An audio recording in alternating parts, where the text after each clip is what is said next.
everybody to Center for Spiritual Living Morristown. I'm Frankie Timmers and I'm the spiritual director here. And Happy New Year. Happy New Year. People say to me, how long do you get to say Happy New Year? And I say till the end of the month. And then I say, who said that? And I'm saying, I said that. I believe I get to say Happy New Year till the end of January. Because we have a whole 12 months, so why not, right? So Happy New Year, everybody. We celebrate a year of living out loud. And those of you that want to follow us, we have these great journals, and we have them over there. They're going fast. But January, so the theme of the year is living out loud, and the theme for January is root and reboot.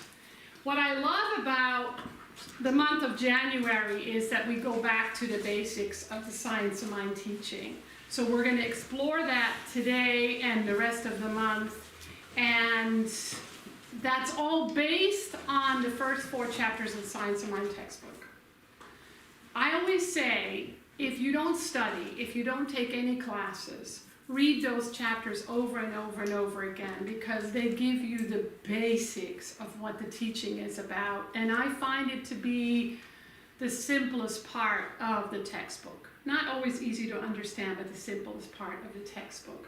So today we're really blessed to have John Heron with us, who is a licensed practitioner at Center for Spiritual Living Princeton, and he's going to do a little talk, which is so great because we always get to bring the wisdom that we learn in the teaching, each of us in our own way, and I love his artful, deep, rich way.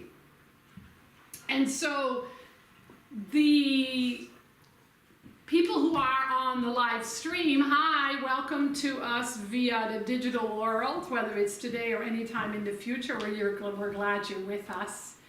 And we welcome feedback. So let us know what you like about the live stream, what you don't like about it, how we can improve it. If you have any questions, any comments, say hello to each other, use the bubbles. If you're on Facebook, but we're also on Twitter and we're also on YouTube Live. So check it out.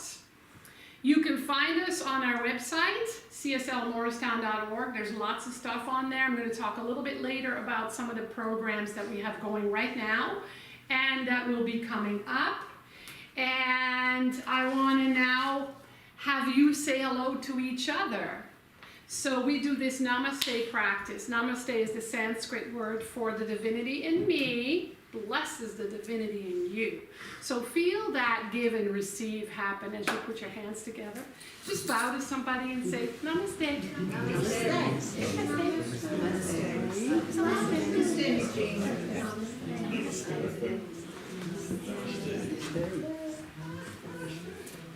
And let's treat our word for affirmative prayer. I invite you to close your eyes. So in this very moment, as I withdraw my attention from the outer world, I bring it to the inner world of my heart of hearts. And I allow myself to experience my connection to the infinite life, the life that has existed since the beginning. It doesn't even have to have a name. It is just the miraculousness of our own breath. The miracle of our own heartbeat, and the unique experience that each of us has as an individualized expression of the one. We know there is only one life, and all of life exists within that one life, and the more we are aware of that in our own unique way, the more we experience this awareness that life is a miracle. That love makes itself known through life in very unique ways, whether it's a sunset, a sunrise, the eyes of a pet or a beloved, or the simple remembrance that we are always blessed beyond measure, even if we have a different opinion in the moment because of an experience that makes us forget.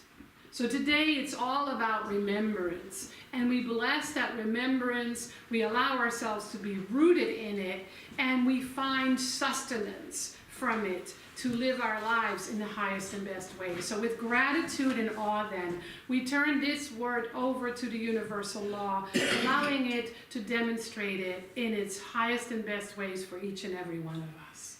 And so it is. So it is. So, 1 year ago exactly, we were moving in here. It was a Saturday, I remember it well. It was probably the most energetic day I had in an entire year. Didn't know where all that came from, but many loving, helping hands made this happen. Some of you are here in the room, and I'm still so grateful for that. And I remember leaving this building with Eileen Gantz and locking the front door, going home, and being so high on what we had accomplished, because we did not miss a beat. Not only did we move out of Mount Kimball this day a year ago, we moved in here and we had celebration the next day.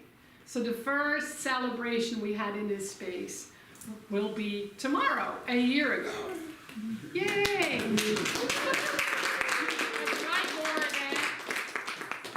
And I know that it meant a really huge change. And I know that that change wasn't fun for everyone. And I know that change was a blessing to many of us. And that's why we're still here. And so I'm so grateful that you're still here, that you're still supporting this community, that you're still here to connect with one another, that you still come here to get supported and sustained, that you're still involved, because that's everything. I could speak to a room full of empty chairs. Most of you know that. But it's a whole lot more fun to do it in a room that has seats taken. And that's you. So I'm so grateful. I'm grateful for the Leadership Council and the practitioners that have been such a big part of making it happen with such an ease and a grace and a flow. So we are renewing our lease.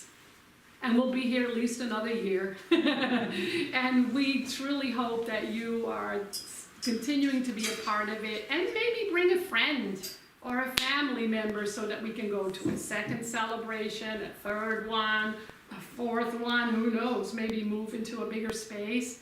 But together we create that community, right? And so last year we had a whole different theme, and now we move into a new year with the theme of living out loud. And how perfect that this theme for the month is root and reboot, because it's really about going back to the basics. I love going back to the basics. I love to start each year and say, let me look at this from a place of beginner's mind, as if I've never heard this stuff, never read this stuff, never studied this stuff, never seen this stuff. Can I read this and study it with an open mind and convey it in such a way that we all do this together? And so the first chapter is called The Thing Itself, which is like my favorite name for God, because when I came into this teaching, I vowed I would never use the word God. That thing, you know, being raised in a religion that just did not jive with me. But then I began to think of it as good orderly direction, and then when I read The Thing Itself, I went, oh wow, that's such a great name, because it doesn't have any history or any of my history attached to it. And so when you look at the Science of Mind textbook, those first 4 chapters, and write down all the different names that Ernest Holmes uses for the thing itself, there's about 25, 30 different names. We are studying Emma Curtis Hopkins, and she's got 100 names for that. And so what's most important is that we give it a name that makes our heart sing. We give it a name that's not like, but it's like, yes. And so that requires us to have some thinking. The beauty of the Science of Mind teaching is that it falls under the umbrella of new thought, But there's no new thought at all. Ernest Holmes says, I didn't make this up. This is science of mind thing isn't anything new. It's just a culmination of all the wisdom of all the ages, devoid of shame, fear, punishment, sin. It's just about the revelation of life itself in and through us. So in a way, it's ancient wisdom into new thought, and the reason we use the word new thought is because there's always something new. Science discovers something new all the time. So if you think of it, right now within the teaching, we can fit quantum physics, which not so many years ago was new to us, which says that we live in this field of intelligence, this field of love, but it also lives in us. And this idea of this field is about awakening to what our real roots are. When we over-identify with our roots in just this lifetime, in just our experience of our conditioning and how we grew up, we're looking at ourselves in a very limited way, and usually means struggle or some kind of suffering. So we open the field to something greater, a field that has no end and kind of no beginning. Because even if the Big Bang was the beginning, there was something before it. And so the topic today is it's all about that thing. It's all about that thing. Well, what thing? Well, the thing itself. God, spirit, universe, infinite intelligence, divine life, love. But it's actually a threefold thing. You've heard of that before. The threefold nature of the divine.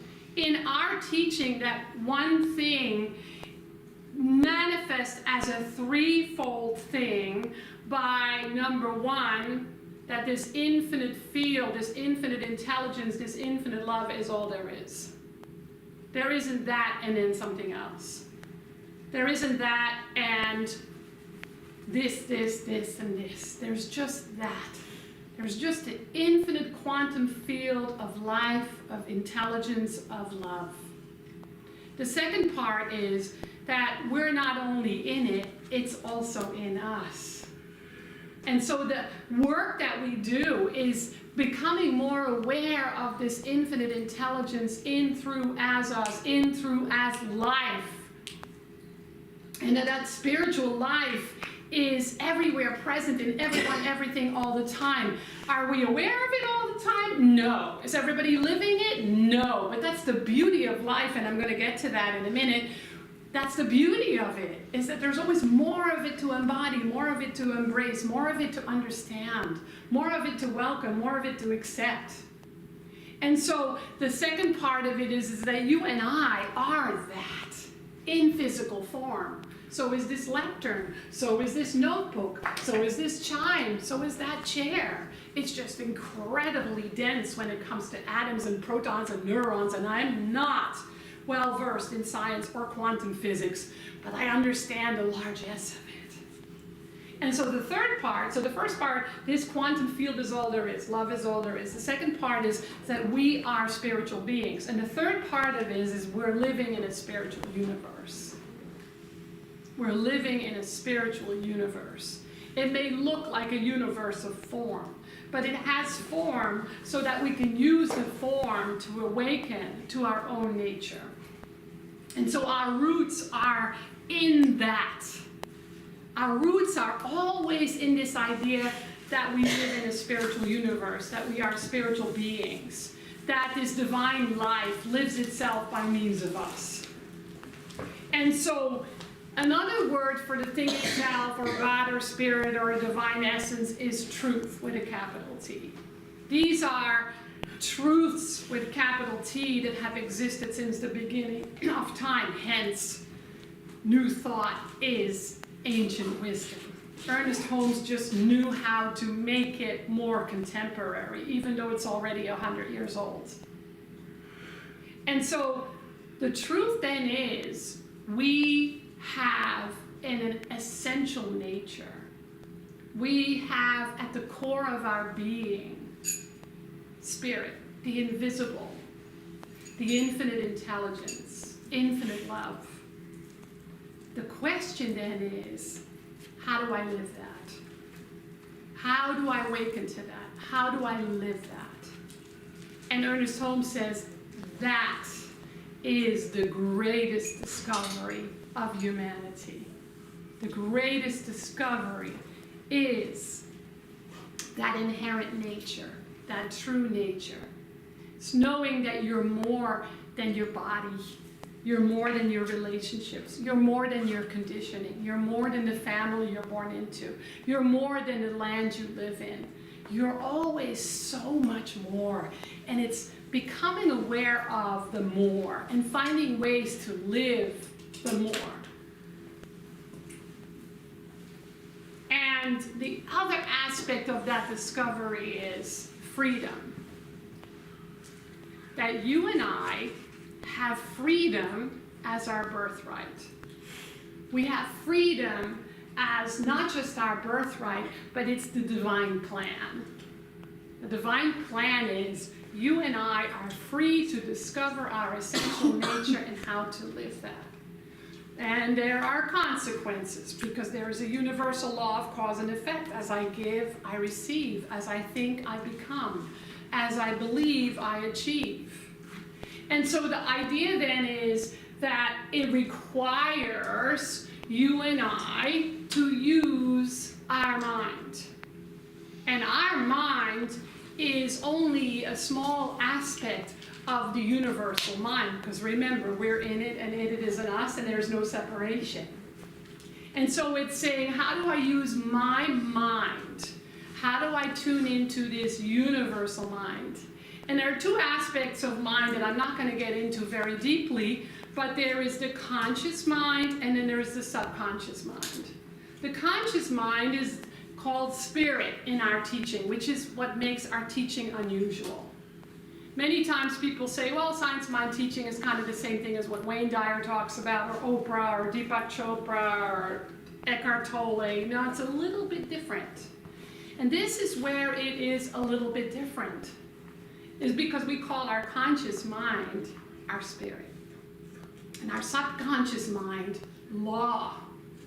A law of gravity does not make an excuse for when I drop this thing, and I won't, or you drop it, or anyone else drops it. It's like the law of gravity, right? The universal law responds to our thinking. But our thinking is not all conscious, thank God, or we'd go all crazy. Some of our thinking is unconscious. When you wake up in the morning, you don't have to plug in your heart so it starts beating. That's part of the creative aspect of your nature. It is inherent, it is natural. And so the subconscious is the servant, is the law. The servant meaning, it always says yes, yes, master, yes, master, yes, master. So if I go around and I say, oh my gosh, the world is going to hell in a handbasket, my subconscious mind, as the servant, says, okay, and creates experiences for me so that I can say, see, it's true. So the whole idea of exploring our own belief system is very important. How many of you were raised as children with a limiting belief, a limiting idea? Yeah, what was it? Say it out loud.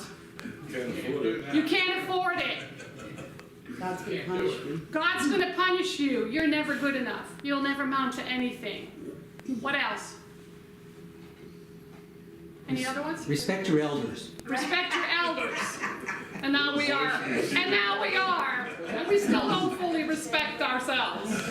Right? So those limiting beliefs get ingrained in our belief system when we have to explore them and discover them. Because if we don't, the law, which is the servant, your subconscious mind, will keep saying, yep, you're right, and will give us those experiences that prove what it is that you and I believe. So that's why it's so important to really think about, well, what do I believe? What do I think? That is because our mind, another word for mind is consciousness, right? Our consciousness is cause to our experience. Consciousness is always cause. Conditioning is never cause. Circumstance is never cause. What we were taught is never cause. Those are just experiences. What's cause is, well, what do I believe about that? What do I think about that? And so we've been given a lifetime to set that right, to align ourselves with the truth of our very being. So you want to really be aware what stories you tell. I know people that I've known for 10, 20, 30, 40 years, some in this room, who still have the same stories, right? The limited story from childhood that they still hold on to. And they still walk around with that, and they still need to tell everybody, right? And so we want to just notice, to say, what story am I telling myself or others about some limited experience? That's actually a gift. It's a gift. It's a gift because it allows us to transform it, bring it into alignment with the truth, and therefore have a different experience. So what we find is that mind consciousness is not only cause to our experience, but also holds the cure, holds the solution, holds the healing. In that case, it's the opposite. So what we then discover, we discover it when we are reflecting, when we are going through life, when we are reading, when we're studying, when we are doing our spiritual practices, whether it's meditation or prayer or your morning reading. Those are all opportunities to say, that's so interesting. I find that driving in New Jersey traffic is a very interesting time to reflect. Because there's usually not much else to do, although I like to listen to podcasts or music. But to just turn that off and just notice what I'm judging, who I'm judging, and how I'm judging them, and what I'm believing, and what I'm thinking, and what I'm saying. Just as a way to notice what I'm noticing, and then say, is that how I want my life to be? Is that what I want to demonstrate in my life? And in that moment, I get to choose something different, right? And so we bring into alignment those beliefs that we don't want to hold, that we don't really believe, that we were conditioned to believe. And so that's where change comes in. And the beauty is that you and I are free to change in any moment. Does it take practice? Yes, because habits take time to change. But it's okay if we take a lifetime to practice something new, something different. And that's where Ernest Holmes brings in this idea of practical application. Whether you do treatment work, take classes, study, have somebody else treat for you like a practitioner, right? Or just simply sit in the silence to notice the things that you're thinking about, the beliefs that you hold, the things you hold in mind. And so the practical application is about the use of these principles. We want to practice staying rooted and grounded in the truth. We want to realize that if we sway and get lost and tumble and fall, we can come back. We can reconnect, we can recharge, we can remember. And it's about cultivating that deeper knowing of our true self, our essential self, our God self. I love the story of the man who tumbles down a mountain and finally grabs onto a branch and looks down and goes, I'm gonna die. And he says, God, please help me. And God says, have a little faith. Just let go. And he says, is there anybody else up there? That's us, right? That's us. We just have to surrender and trust and have a little more faith that there's a universal field we live in that holds us, that carries us, if we believe, when we believe.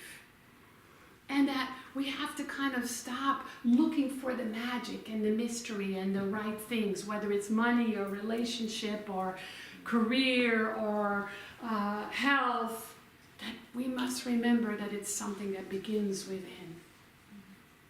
And so the 3-in-1, spirit, universe, love, is intelligence is all there is.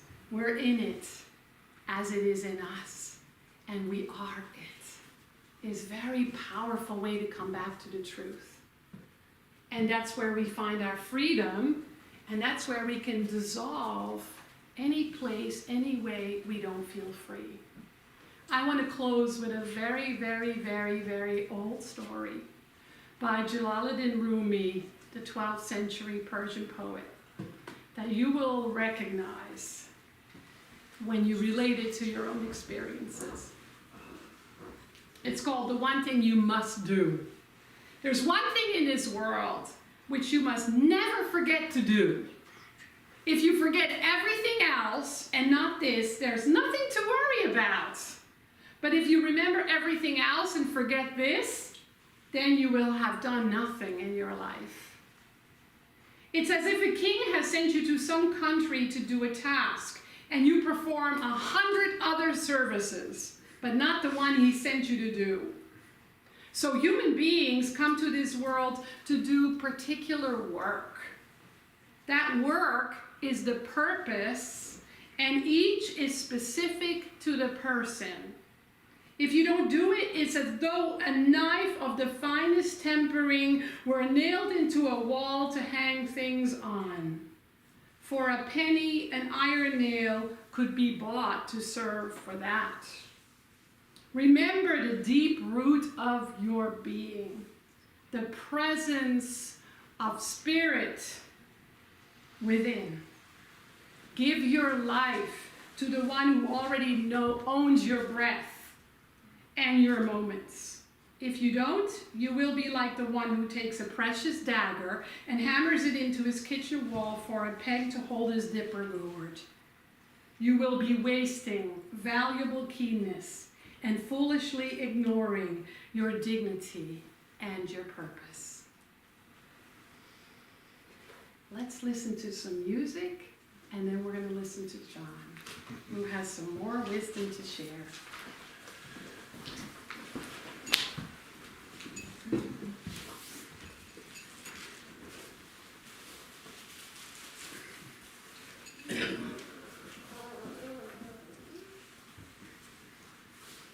Amazing, amazing, you will do amazing things. Amazing, amazing, you will do amazing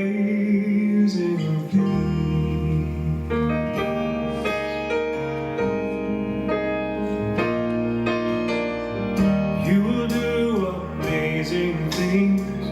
With a choice each new day brings, and with every step you take, bless the progress that you make. The reason you live is there in every gift you give.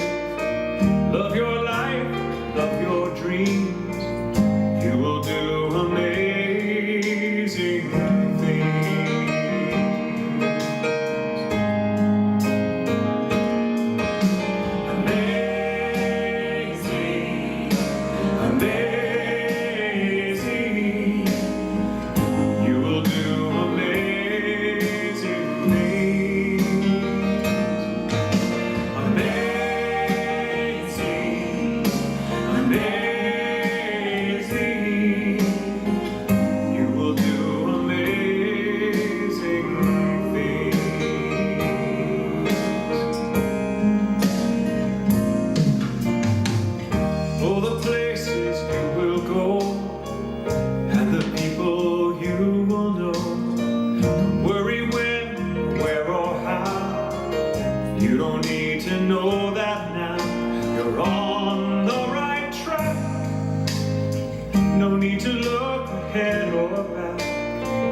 Just enjoy what this day brings.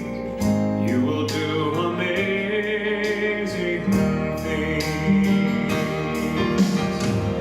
You don't have to work it out. Just stay in the here and now. Let your mind rest for a little while.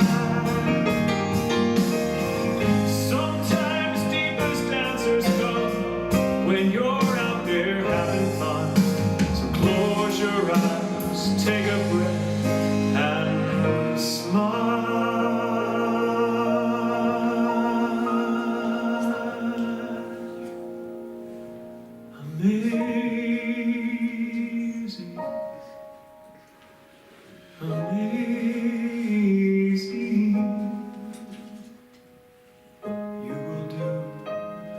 amazing things. Amazing, amazing. You will do amazing things.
Good morning. Good morning. Look at the amazing thing we all did.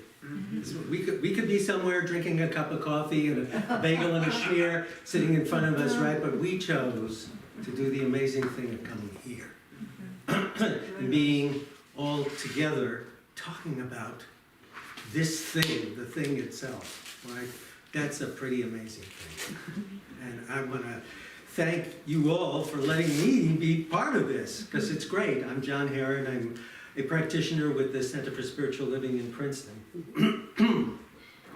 And I'm going to stand here and tell you exactly the same thing that Reverend Frankie just told you, right? And I'm going to tell you in my way, because I've been thinking a lot about this. And some of you probably participated in the Global Peace Meditation on December 31st. We do it down in Princeton. I know you do it here. It's done all over the world at the same time. At the exact same time, people do this peace meditation, which is a pretty wonderful meditation. And in fact, we've been doing it for several years in Princeton, and last year when we did it,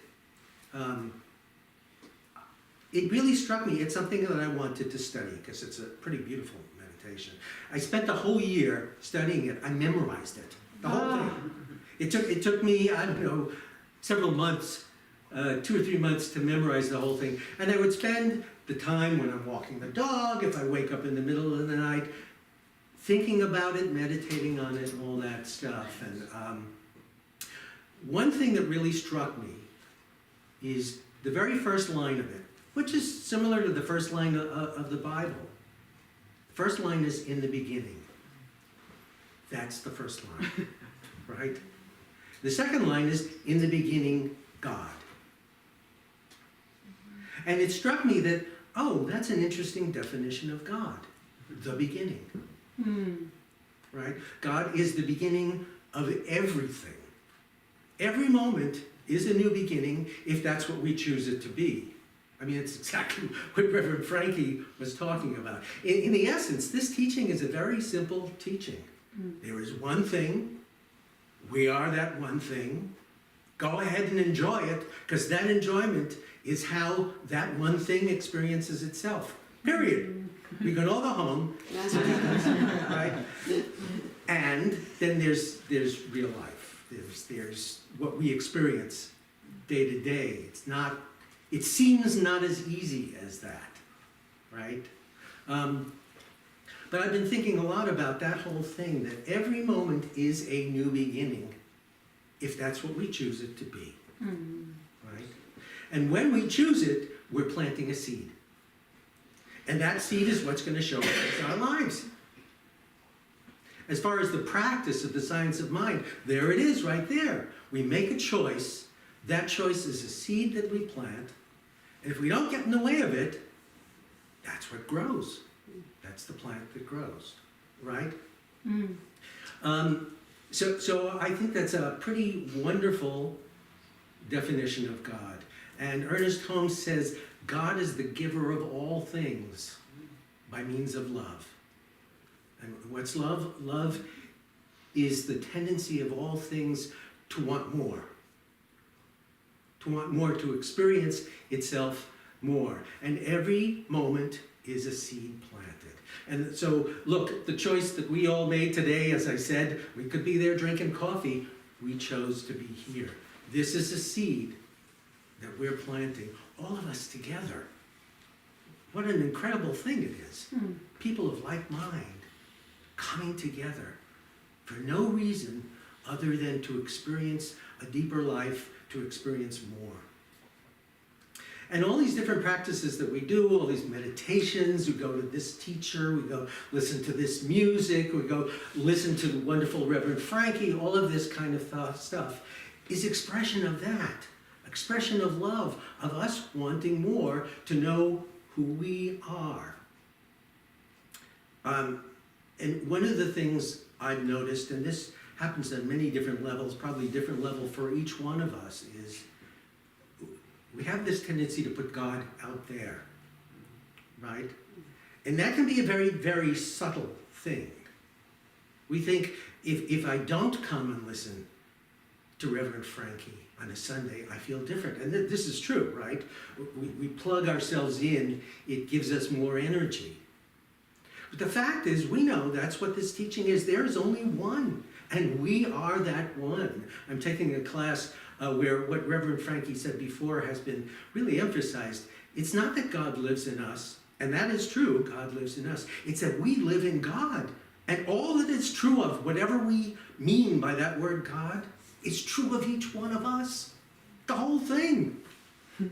All the peace, all the love, all of that is true of us because there's only one and we live in that. Right? How much do we practice that in our lives? Ernest Holmes says very clearly, we look too far away for reality. Right? 6 or 8 months ago, my husband and I went to the Amish country. And there's a theater called Sight and Sound. Some of you may have been there, and they do Bible stories, right? Now, I'm not a Bible story kind of guy, right? But I had been told, I am an actor and a theater director, right?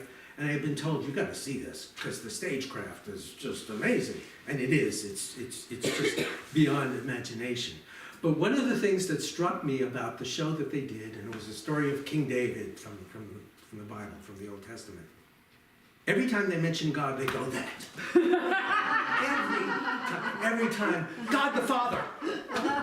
And I'm watching, it's like, okay, first of all, it's a real blessing to be in a room filled, it's a huge theater, with people of faith. Any faith. Yeah. That's a blessing, Yeah. right? But what we teach here in the science of mind is we look too far away for reality. One of the things that Ernest Holmes says is, what we are looking for,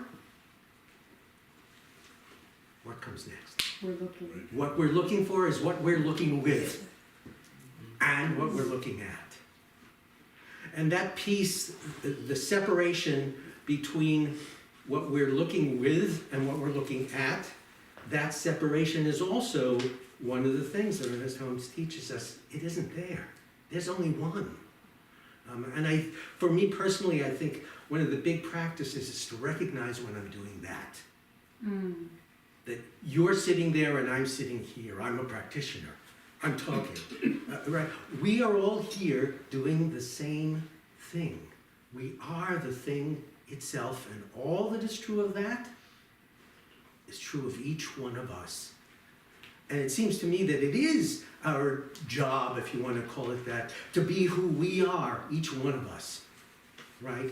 And to really, I'll use the word sanctify, that gift that's been given to each one of us. I'm an actor and a director. By expressing my creativity, I'm expressing who I am in God, right? What's yours? Do each of us know what our word of truth is? Who we are in this world? Because that's all we need to do. We are God experiencing itself in the form of a director, a singer, or this or that, right? And all our job is to be who we are. That's it. There's nothing more than that. So all of that sounds really easy, right? It's great on a Sunday morning to sit here and think about that, or to pick up the Science of Mind textbook or any other book and read it. It feels so true, right? How do we do it? Because the world is a confusing place, right? Let's face it, I don't know whether it's more confusing now than it's ever been before, but we sure know about it now. Yeah. Right? We know about it instantly. It used to be just television. I'm old enough to remember when television was very new, right? Now, with the internet, and now we carry the internet in our pockets. Those things are so incredibly powerful, right? And we set up alarms. When a new piece of news comes out, when a new something like that, we set up. So we're constantly inundated with the confusion that the world wants us to believe in. Because when we believe in the confusion, we buy their products. Yes. Right? So how does that come together with all of the stuff that we're talking about? Ernest Holmes says in one place, and this has become my practice, it's sort of the root of my practice, and he says, when we seem to be in conflict and confusion, we become still so that we may listen. So think about that. If what Reverend Frankie talked about, that there is only one, it's the thing itself, and we are that, we live in that, it lives in us. Nice concept. How do we open up to experiencing it for ourselves on a daily basis? That is what this teaching is about. Us changing our lives. Maybe I'll change that statement. Us changing our experience of our lives. Right? It's not that it's any different. It's not that that car on 287 is not going to cut me off if I'm holy. Right? It's still going to cut me off, but my reaction to it is going to be different by my choice, by my experience of who I am. So how do I get to that? I become still so that I may listen. If we live in that truth, right, that we're part of it, each one of us, an individual expression of that, by becoming still and listening to it. And of course, listening is probably going to mean something different to each one of us, right? By becoming still and listening to it, we are guided. We become part of it consciously, and we build up that consciousness bit by bit. It's really interesting because what follows that statement, that when we're in confusion, we become still and listen to it. What follows is the statement, all the love there is right here, right now, with me. Think about that statement, all the love there is. There's no extra, there's nothing outside of that. All of us here, what did we come here for this morning? To experience that, all the love there is. Can you imagine living a life being conscious that all the love there is right here? Going back to that first thought, the beginning. God is the beginning of everything. And that beginning is all the love there is. And so I think what I would invite you to think about, and myself and all of us, what's the life that we would have if we really knew that that was true? If a year from now, in January 8th, 2024, we look back on this year, right, having lived the year really in a very gentle, loving way, reminding ourselves constantly that all the love there is right here, right now, and making that choice moment to moment. What would the year look like if that's what we did? Talk about a happy new year. Yeah. Right? So, as I said, I don't think I said anything different than what Reverend Frankie said. The teaching is pretty simple. We are that. Right? We are that right here, right now, and that is all the love there is. So, I'm very grateful that I get to stand up here and say these things, because it's a great, incredible blessing, right? I spent the week thinking about what I want to say and all that stuff, and I get to say it with all of us who made this choice to be here. And so thank you for that blessing, and thank you, Reverend Frankie, and I hope a year from now we get to look back on that year filled with all the love that there is. That's a pretty wonderful thing. Thank you.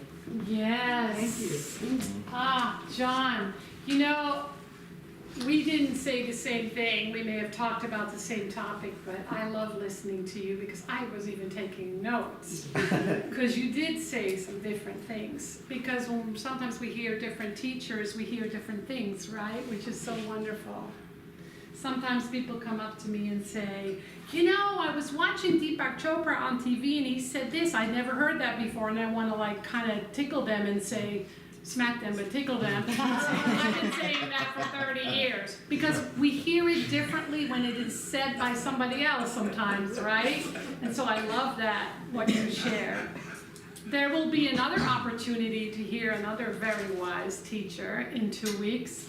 We have Reverend Michelle here on Sunday the 22nd. I'll be here as well because she's teaching a workshop afterwards on her new book called Forgiveness. Forgiveness is a very powerful practice. It's a very healing practice. It really opens us to experience exactly what you and I talked about today. We need you to sign up for that if you're coming to that on Breeze. It's a love offering, so you can put whatever you want to give. And the workshop is from 12:30 to 2:30, and she will bring the books that you can purchase if you like. So that's on the 22nd. She's speaking on the 3rd chapter in the textbook, and then she's teaching a workshop. I am teaching Uncovering the 12 Truths once a month based on the work by Emma Curtis Hopkins. And we started on Tuesday. John was there, Lori was there, Fernando was there. Wow, we have about 15 people, and they are from all over the country. They are ministers, practitioners, and brand new students. There's only one opportunity to join, and then it's closed. It's once a month, the first Tuesday of the month, from 7 to 9. And the flyer is over there. You can take a look at that to see which book you need. And then we meet in the middle, just very casually. It's all on Zoom, of course. It's all very casual, where we just talk about what we studied and what we read. And so if you still want to join, let me know about that. And then in February, I'm going to do something that I've been doing for years. It's called art journaling. It's like a vision board, but in the form of a book.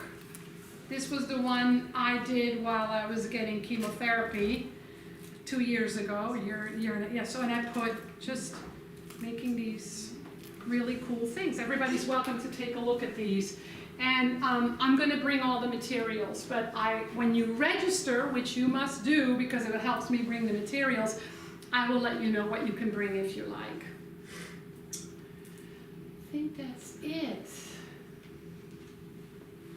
And if you wish to support our community, one way that you can support our community is by showing up, so thank you, by taking classes, taking the workshops, volunteering, but also to support us with your donations. There's a basket in the back. You can do it online, you can do it on the website, but we invite you to support our community so we can continue to come together.